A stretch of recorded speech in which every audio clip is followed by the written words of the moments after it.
আশা করি সবাই ভালো আছেন। তো আজকে আমি আপনাদের জন্য আরেকটা টিপস নিয়ে আসছি, যেটা হইতেছে আপনারা মার্চের মাধ্যমে কিভাবে এক্সেলে কাজ করবেন। তো সেই এক্সেলে কাজটা করার জন্য আপনাদের যে বিষয়টা সেটা হচ্ছে আপনাদের বেশ কয়েকটি কলাম একসাথে সিলেক্ট করতে হবে। ধরেন এই যে 3টা কলাম, এরকম আপনি যে কটা কলাম নিতে চান এরকম সিলেক্ট করার পরে এই যে এখানে এই যে আমরা মার্জে ক্লিক করি, তো দেখেন একটা বক্সে রূপান্তর হয়ে যাবে। এইটাই মূলত মার্জের কাজ।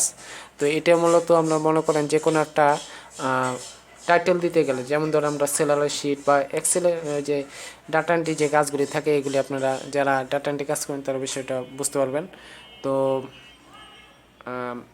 আমি এখন দেখাচ্ছি বিষয়টা আপনারা কীভাবে করবেন। তো আমি অলরেডি বেশ কয়েকটি কলাম সিলেক্ট করছি। তো এই এখন মনে করেন এই যে মার্জে ক্লিক করলাম, এই দেখেন বক্সে রূপান্তর হয়ে গেল। তো এটি মূলত মার্চের কাজ। তো মার্চের ভিতরে আরও বেশ কয়েকটা অপশন আছে, এই অপশনগুলি আমি আপনাদের ধাপে ধাপে দেখাবো। তো আগে যে ভিডিওগুলি আসছে সেই ভিডিওগুলি আশা করি আপনি দেখেছেন। তো ওগুলি দেখে থাকলে আজকের বিষয়টা আপনারা শেখার মাধ্যমে আরও নিজেকে আপডেট করতে পারবেন। তো সবাইকে ধন্যবাদ। আল্লাহ হাফেজ।